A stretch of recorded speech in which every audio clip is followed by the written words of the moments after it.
तो सर आज हमारा इंटर्नशिप का जो समर इंटर्नशिप मैत्रेय फर्म और टीम दर्पण मिलकर ऑर्गेनाइज कर रहा है, उसका दूसरा दिन था। और आज हमने एफआईआर के बारे में चीजें पढ़ी थी सर। कुछ कारण था सर जिसके कारण जो है जो वीडियो हमने ड्यूरिंग मीट बनाई थी वो क्लियर नहीं हो रही थी नेटवर्क इशू की वजह से। तो सर हम एक ओवरव्यू बच्चों को देंगे आज के इस वीडियो में।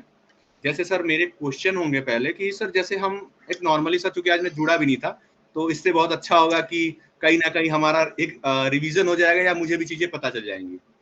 सर जैसे मान लीजिए मैं एक आपके सामने वो एक सीन क्रिएट करता हूँ। मैं एक नॉर्मल से लड़का हूँ, मैं एकेडीयू पे गया सर। यहाँ एकेडीयू पे झगड़े होते रहते हैं। संयोग ये था सर कि मेरा भी झगड़ा हो गया।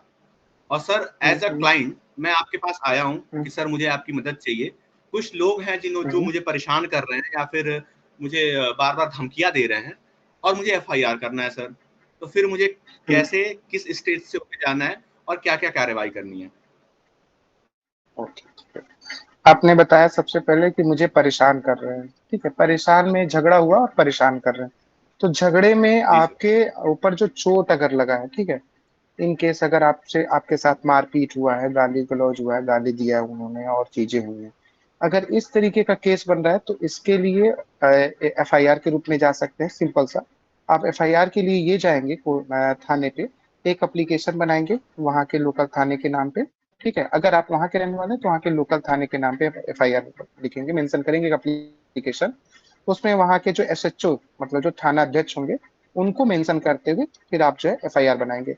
एफआईआर में जो मेन की पॉइंट होना चाहिए, उस की पॉइंट के बारे में मैं आपसे डिस्कस कर लूं कि एसएचओ के जो जिस अधिकारी को आपको भेजना है उस अधिकारी को मेंशन किया। उसके बाद सब्जेक्ट जो है कि आपके साथ क्या हुआ है, तो उसको एक लाइन में आपको लिखना है कि मारपीट प्रार्थी या प्रार्थनी के साथ मारपीट एवं गाली गलौज होने के संदर्भ में, ठीक है, या संदर्भ में, ठीक है। उसके बाद आप अपना नाम मेंशन करेंगे कि आप कौन, मतलब आप शशांक तिवारी, सन ऑफ, मतलब ठीक। उसके बाद रेजिडेंस आप, कि मैं यहाँ का रहने वाला निवासी हूँ। और बीती रात घटना या जो भी जिस दिन का घटना है, तो उस दिन का मतलब डेट, वो टाइम, वो टाइम में हमेशा लगभग के आसपास लिखा जाएगा कि लगभग इतने बजे के आसपास, ठीक। इस स्थान क्या था, तो प्लेस के बारे में लिखा जाएगा कि इस प्लेस पे हमने जो है हमारे साथ कुछ लोग जो है, अगर उनका नाम आप जानते हैं तो उनके नाम को मेंशन करेंगे कि ये व्यक्ति जो है इस कारण की वजह से हमको मारपीट की हमारे साथ। अगर उनको नहीं जानते हैं तो अज्ञात व्यक्तियों के नाम पे लिख सकते हैं, ठीक। तो ये एफआईआर के ये एप्लीकेशन आप लेके जाएंगे थाने पे और वहीं थाने पे सबमिट करेंगे। हो सकता है पुलिस जो है कभी कभी असल्ट का जो केस होता है एक तरीके से छोटा ये केस, इस पे एनसीआर भी दर्ज कर सकती है। हो सकता है पुलिस जो है कॉग्निजेबल रिपोर्ट लगा के इसको जो है मतलब एफआईआर भी इसको ले सकती है। होते हुए भी वहां पे वो नेटवर्क कवरेज का एरिया नहीं है, जस्ट लाइक अ नक्सलाइड एरिया रख लो या हिल स्टेशन का एरिया रख लो, कि जहाँ पे ई एफ आई आर से भी सुविधाएं लोगों के पास नहीं है। बाकी जगह पे ई एफ आई आर बहुत बेसिक जो है मिल रहा है लोगों को। ऑनलाइन लोग एफ आई आर कर जो वो कर रहे हैं, उसका अलग अलग कंडीशन है। उसमें 3 दिन के अंदर अंदर आपको जाके वहां पे साइन करना है, अथॉरिटी इन्वेस्टिगेट कर देती है, चीजें होती हैं, उसका अलग प्रोसेस है। हाँ बताएं दूसरा। सर ये एक और था सर, ये डबल एफआईआर ये क्या है सर? डबल या क्रॉस? सर क्रॉस एफआईआर करना है और उसमें क्या क्या चीजें हुई हैं। तो सर जैसे मुझे चोट लगी सर, तो मुझे ये जानना है कि क्या मेरे थाने पे इससे संबंधित पहले कोई एफआईआर आया है कि नहीं, या फिर कोई ऐसा एफआईआर पड़ा है कि नहीं। अगर मुझे अपने थाने के एफआईआर पढ़ने हो सर तो मैं क्या कर सकता हूँ? हाँ, देखिए अगर आप उत्तर प्रदेश के हैं तो यूपी कॉप करके एक एप्लीकेशन है, गूगल प्ले स्टोर पे आपको मिल जाएगा, यूपी और कॉप, सीओपी कॉप, ठीक है। आप सर्च करेंगे गूगल प्ले स्टोर पे मिल जाएगा। उस पर बहुत इजीली आप जाएंगे, अपना नाम, मोबाइल नंबर और ईमेल डाल के आप रजिस्टर्ड करिए, ठीक। आप वहां पे रजिस्ट्रेशन आपका रजिस्टर्ड हो गया। उसके बाद जिस जिले के हैं आप उस जिले को मेंशन करेंगे, जिस थाने के हैं उस थाने को मेंशन करेंगे। उसके बाद उसमें तीसरा कॉलम होता है एफआईआर नंबर। जो एफ आई, अगर आपको एफआईआर नंबर नहीं पता है, कोई स्पेसिफिक एफआईआर आपको देखना है और एफआईआर नंबर नहीं पता है और डेट या टाइम पता है कि हाँ इस इतने दिनों के बीच का एफआईआर है, जस्ट थिंक कि आज जैसे 9 तारीख है, तो 9 तारीख से लेके और 1 जून से लेके 9 जून के बीच में मान लीजिए किसी भी थाने का हमें एफआईआर चेक करना है, तो हम वो दोनों डेट को मेंशन करके सर्च कर देंगे। सर्च करेंगे तो 1 से लेके 9 के बीच में जितने भी एफआईआर हुए होंगे, लेकिन हाँ यूपी कॉप पे सिर्फ और सिर्फ मतलब जो ग्रेविटी ऑफ ऑफेंस जिस मुकदमे का ज्यादा होगा, जैसे रेप केस का मुकदमे, जो रेप केस होगा, ठीक है, वो यूपी कॉप के पे एफआईआर आपको नहीं मिलेगा, मर्डर का नहीं मिलेगा, जल्दी नहीं मिलेगा, क्योंकि ये एक सोसाइटी के पब्लिक नहीं किया जाता है। मतलब ये विक्टिम को प्रोवाइड करा जाएगा और अपोजिट पार्टी को प्रोवाइड करा जाएगा, लेकिन ये ओपनली मतलब सबके लिए ओपन नहीं होता है, ठीक है। तो ये एक उसमें बैकड्रॉप होता है। जैसे नॉर्मल आपको मारपीट का, लड़ाई झगड़ा, चोरी और किडनैपिंग, अबडक्शन का, ये सब चीजों का जो है आपको बेसिक मिल जाएगा, या फिर फॉर्जरी, डॉक्यूमेंट फॉर्जरी का एफआईआर आपको बेसिकली मिल जाएगा। आप वहां से सर्च करिए, by name, party wise name होता है, उस नेम पे क्लिक करिए, आपको एफआईआर मिल जाएगा। क्या क्या सेक्शन लगा हुआ है वो मिल जाएगा, कौन इन्वेस्टिगेशन ऑफिसर उसको इन्वेस्टिगेट कर रहा है, उसका नाम, उसका मोबाइल नंबर भी उसका मिल जाएगा, और क्या इंसिडेंट हुआ था, आपने क्या इन्फॉर्मेशन दिया था, वो भी मिल जाएगा। किसने एफआईआर को दर्ज किया है, ठीक है, इसका भी नाम मेंशन हो जाएगा, ठीक है। तो ये सारी चीजें उसमें आपको यूपी कॉप के थ्रू बहुत इजीली मिल जाएंगे, और आप जो है निकाल सकते हैं, बेसिक एफआईआर सारे निकाल सकते हैं उससे। यूपी कॉप ऐप डाउनलोड करके सर हम अपने आसपास के थानों के जो एफआईआर है, मतलब हाँ उनको हम आप पढ़ सकते हैं। हाँ, आप अपने आसपास यूपी के किसी भी थाने का आप चाहें तो आप निकाल सकते हैं। उसके थ्रू कई सारे उसमें लॉस्ट आर्टिकल का है, अगर मोबाइल खो जाता है।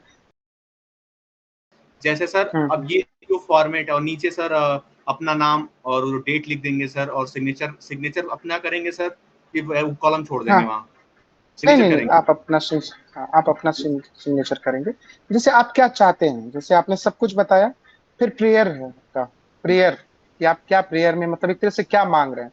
तो अब उसमें जो है आपको लाइन, जैसे अगर हिंदी में मोस्टली, अगर हम यूपी में अगर देखें तो एफआईआर हिंदी में ही होता है, इंग्लिश में बहुत कम एफआईआर होते हैं। अगर यूपी कॉप पे भी आप सर्च करेंगे किसी भी थाने पे अनुमान, तो उसमें आप जैसे तो उपरोक्त मामले को त्वरित संज्ञान में लेकर तत्काल कार्रवाई करने की कृपा करें, या मतलब इस तरीके से कि आप उस पे जो है एक्शन लेने के लिए डिमांड करेंगे कि आप इस पे एक्शन लें, ठीक है। तो ये चीज जो है एक प्रेयर के रूप में, एक रिक्वेस्ट के रूप में आप जो है उनसे कहेंगे। आदेशित नहीं होगा, मतलब वो आदेशित भी एक रिक्वेस्ट फॉर्म में होगा, मतलब बेसिक चीजें ये है, तो उस तरीके से आप कर सर सकते हैं हम ये अगर एक चीजें। ओवरऑल फॉर्मेट बताएं तो हम लिखेंगे कि जैसे अगर मैं भिठौली थाने के लिए लिखूं सर, भिठौली थाना यहाँ से सर जी। 2 किलोमीटर दूर पे है, सीतापुर रोड पे। तो मैं ये लिखूंगा हम्म सर, सेवा में थानाध्यक्ष महोदय, भिठौली हम्म क्रॉसिंग थाना। हम्म विषय लिख देंगे सर कि मुझ मेरे साथ एकेटीयू चौराहे पर हाथापाई किए जाने के संदर्भ में श्रीमान हम्म। मैं शशांक मेरे तिवारी। साथ की जगह मतलब प्राथी, जी सर, प्राथी। श्रीमान मैं शशांक तिवारी जानकीपुरम सेक्टर 9 का निवासी, पुत्र हरीश तिवारी सेक्टर 9 का निवासी हूँ। हम्म और मेरे हम्म साथ आज शाम 5 बजे के आसपास एकेटीयू चौराहे हम्म पर कुछ अज्ञात लोगों द्वारा हाथापाई की गई है, जिसमें मुझे यहाँ यहाँ चोट आई है। शाम की संख्या लगभग 5-7 लोगों की थी। और उपरोक्त के संदर्भ में मुझे यह आशंका है कि आगे और भी मुझे जो है खतरा हो सकता है, मुझे उस चीज से रिलेटेड। तो इसके संदर्भ में आपको ज्ञापन देकर मैं एक अज्ञात के खिलाफ एफआईआर दर्ज कराना चाहता हूँ। श्रीमान ये पत्र आप स्वीकृत करें और उचित कार्यवाही करें। अब नीचे सर मैं अपना हाँ नाम हाँ। लिख सर। अब ऐसे अपना नाम, मोबाइल नंबर। ये सर विषय बदलते चले जाएंगे, जैसे अब घटनाएं हुई है मेरे दोस्त के साथ, जैसे आलोक प्रसाद हाँ कुर्मी है, इनके साथ हाँ, एक घटना हुई सर, एक स्कूटी चीज चोरी हो गई। एक चीज मैं बताऊंगा।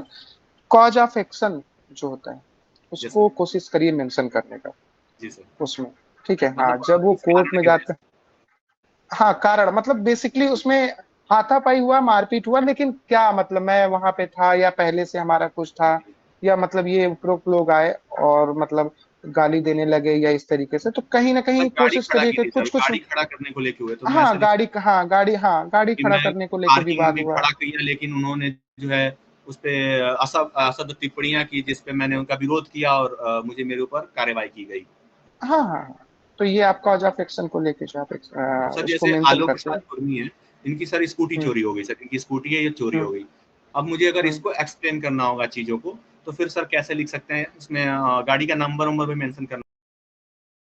कितने बजे जो है खड़ा किया था पार्किंग में, और मतलब किस काम के लिए गया था, तो मतलब गाड़ी खड़ा करके मैं उसी काम के लिए दुकान पे गया या यहाँ गया, और जब मैं वापस आया तो देखा गाड़ी वहां पे हमारी नहीं थी, और सर अगर ठीक है। एक, हाँ तो अब जी सर, जी सर। उसके बाद जो है गाड़ी नहीं थी हमारी, तो आप उसके बाद फिर मेंशन करेंगे नीचे, क्या था श्रीमान जी से निवेदन है या महोदय से निवेदन है कि उपरोक्त मामले में या फिर संज्ञान में लेते हुए हमारी गाड़ी दिलाए जाने या तो मतलब कब्जा कराए, मतलब गाड़ी दिलाए जाने के संदर्भ में इस तरीके से फिर अपना नाम, मोबाइल नंबर जब गाड़ी लॉस्ट हो रहा है, मतलब लॉस्ट हो रहा है मतलब खो रहा है आपकी गाड़ी, तो उस समय आपको करना क्या है कि गाड़ी की आरसी होगी आपके पास, ठीक, उस आरसी की फोटो कॉपी भी पीछे एनेक्जर के रूप में एनेक्स करके थाने पे दे दीजिए।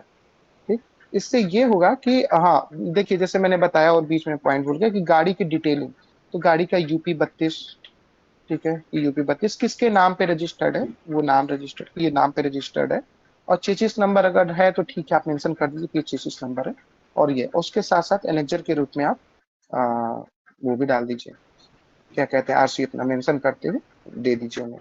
तो ये एक तरीका है। अच्छा, सर जैसे एक और अगर घटना मैं आपके सामने रखूं, जैसे अगर मेरी हम्म कोई दोस्त है, जैसे मैं सिटी लॉ कॉलेज में पढ़ाई कर रहा हूँ सर, और मैं उसके हम्म साथ कहीं गया हुआ हूँ, और हम्म, जैसे मैं मानू सर कि मैं घूमने गया था सर, अंबेडकर पार्क गया था, और वहाँ उसके जी साथ जी, सर बदतमीजी हुई, कुछ लोग आए, उन्होंने उसके साथ अशब्द टिप्पणियां की या फिर छेड़खानी का एक तरीके से प्रयास किया, और मुझे इसके हम्म संदर्भ में सर अगर एप्लीकेशन देना होगा, तो फिर हम्म। फॉर्मेट तो वही रहेगा सर, बस चीजें जो है वो बीच की बदल जाएंगी, तो कैसे लिख सकते हैं सर इसको?